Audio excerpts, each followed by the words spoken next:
Hi, so my name is Abigail Hollis. I am a community herbalist and I own the business Apothecary.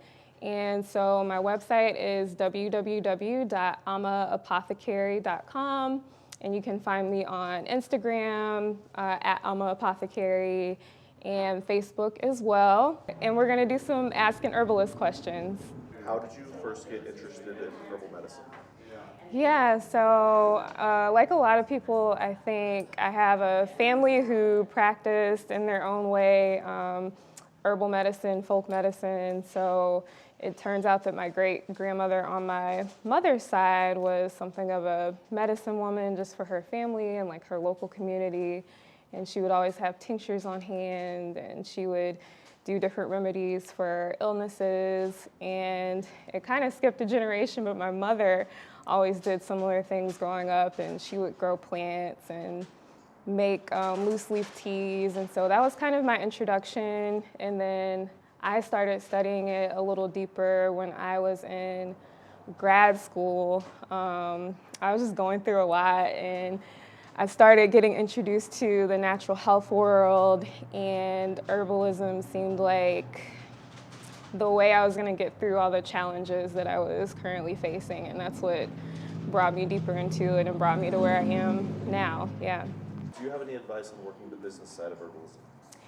Yeah, so I like this question because I'm a new herbal business owner. I've only had my business for like a little over a year, and I think that what I would have liked to know before starting the business is just be as comfortable as you'd like to be in your herbal practice before turning it into a business. And if you feel like you need to slow down and do some things for yourself or go deeper into the herbal learning and the herbal practice before expanding your business, then do that. But for me, it's about being really comfortable in my foundation as far as herbalism goes, and that's kind of why I'm slowing down even right now so I can dive deeper into that. But I think that's more important than even the business aspect, because you can always learn that and you can keep learning that as you go along.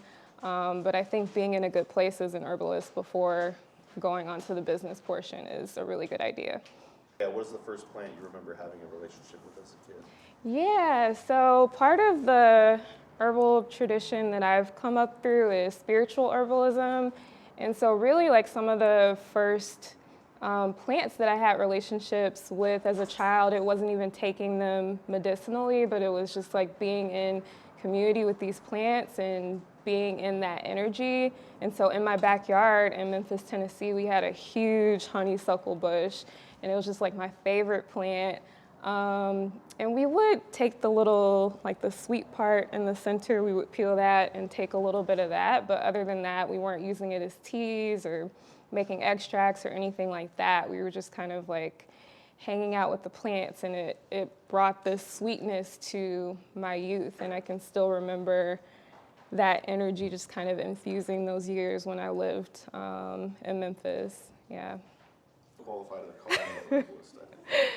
Yeah, so I, like I mentioned, had a little bit of a background in folk medicine just coming down through my family, and then I started studying it, just self-study for a few years. And then I came to the place where I was like, I think I really want to deepen my study and deepen my practice. And so I did, at the time it kind of felt like a capstone, but I did an online mentorship. And then after that, I felt comfortable calling myself an herbalist. So it had been like several years of kind of hodgepodge studying, and then that online capstone. And then from there, I felt comfortable calling myself an herbalist, but I also felt like I know I need to continue to study, and I know I need to either like look for someone to apprentice under or just do some more like work in an herb shop, those kinds of things. And I feel like it's an ongoing, for me at this point, it's an ongoing process of like, yes, I feel comfortable calling myself a community herbalist, and at the same time, I feel like I need study in these areas, and so I'm increasing my practice. But I think that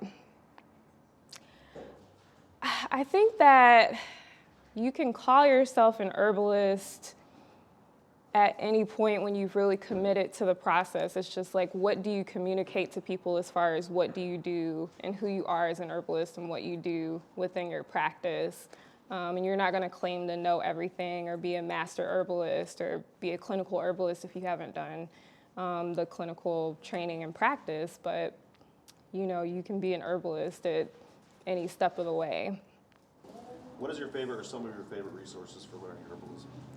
Yeah, so as far as resources for learning herbalism, I just want to mention some Black women herbalists who have been fortunate to be able to either read their books or hear them speak or train under them.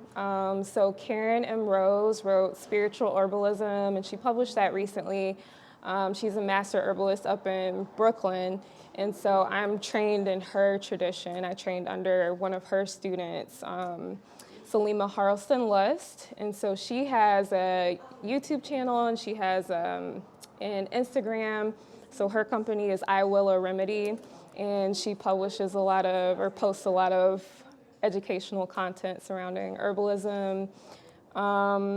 And Lucretia Van Dyke just wrote a book, recently published that, and that's out. And Stephanie Rose Bird also. So she's one of the first authors I read about who talks about some traditional African American herbalism, and she talks about like people who traditionally been thought to be able to communicate with trees and just all kinds of excellent things from that tradition.